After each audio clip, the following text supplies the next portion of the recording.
여러분, 안녕하세요. 닥터 제이입니다. 오늘은 최근 많은 러너분들이 궁금해하시는 전투 영역 사용법에 대해 깊이 있게 다뤄보려고 합니다. 우리가 흔히 말하는 존조는 최대 심박수와 운동 강도를 기준으로 나뉘는 구역을 의미합니다. 이 구역은 총 5개의 영역으로 구분되는데요. 먼저 심박수에 대해 간단히 알아보겠습니다. 심박수는 우리 심장이 일정 기간 동안 얼마나 자주 수축하는지를 나타내는 중요한 생리적 지표입니다. 심장이 수축하면 혈액이 온몸으로 전달되어 산소와 영양분을 공급하게 되는데, 이때 심박수가 지나치게 높으면 심장에 과부하가 걸려 여러 심혈관 질환을 유발할 수 있습니다. 그렇다면 심박수를 낮추려면 어떻게 해야 할까요? 바로 심박출량을 향상시키는 것입니다. 심박출량이란 심장이 한번 펌프질할 때 방출하는 혈액의 양을 의미하는데, 주로 유산소 운동, 인터벌 트레이닝, 그리고 근력 운동과 심폐기능 훈련을 통해 효과적으로 증가시킬 수 있습니다. 예를 들어 일반 성인의 경우 1분 동안 약 5L의 혈액을 순환시키고 심박수는 보통 6070회 정도 뛰는데요. 만약 여러분이 꾸준한 훈련으로 1회 박출량을 70ml에서 83ml로 늘릴 수 있다면 자연스럽게 심박수를 70에서 60으로 낮출 수 있습니다. 운동 강도가 높아지면 우리 몸은 더 많은 혈류량을 요구하게 되는데, 이는 최소 2배에서 최대 8배까지 증가할 수 있습니다. 그래서 자연스럽게 심박수도 올라가게 되는 것이죠. 존트존 TRA이닝 훈련은 최대 심박수의 6070% 범위에서 이루어지는 저강도 유산소 운동으로 지구력 향상과 지방 연소에 초점을 맞추고 있습니다. 이 훈련은 초급자부터 상급자까지 모든 러너에게 매우 중요한 역할을 하며 각자의 체력과 목표에 맞게 유연하게 적용할 수 있습니다. 저강도 유산소 운동은 신체의 여러 측면에 긍정적인 효과를 줍니다. 대표적으로 산소 운반 능력을 높이는 헤모글로빈 수치를 증가시키고 세포 내 미토콘드리아를 활성화해 에너지 생산 효율을 높입니다. 또한 혈액과 조직 사이의 산소 및 영양분 교환을 돕는 모세혈관을 증가시켜 전반적인 혈액순환을 개선합니다. 그렇다면 존투 훈련은 어떻게 활용해야 할까요?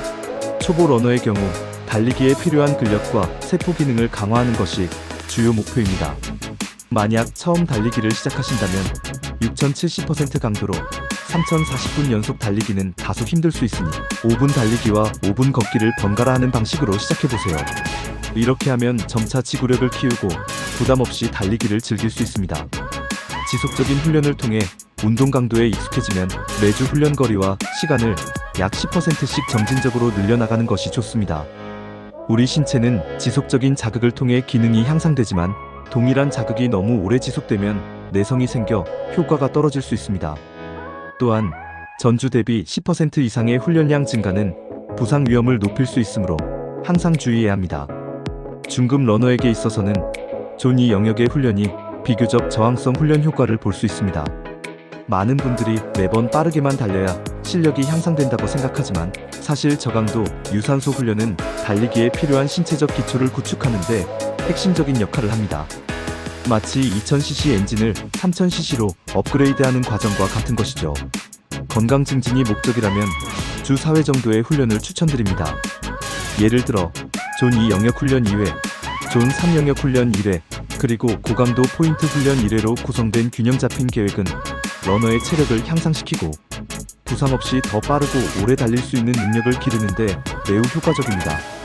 상급 러너라면 기록 단축을 위해 존 2 영역을 기초 체력과 리커버리 훈련으로 활용할 수 있습니다.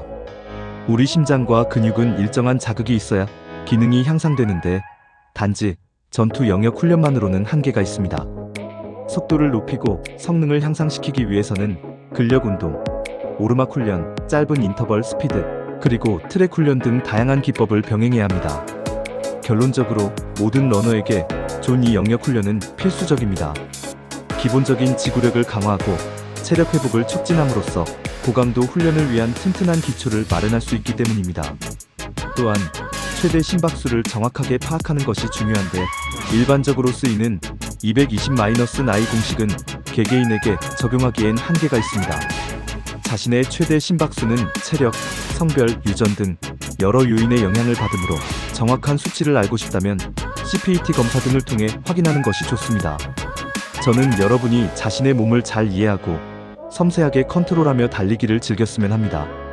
빠르게 달린다고 해서 반드시 잘 달리는 것이 아니라 자신의 몸을 이해하고 효율적으로 운동하는 것이 진정한 달리기 실력이라 생각합니다. 앞으로도 여러분이 더 나은 성과를 이루고 무리 없이 달리기를 즐길 수 있도록 다양한 교육 영상을 통해 함께 성장해 나가길 바랍니다.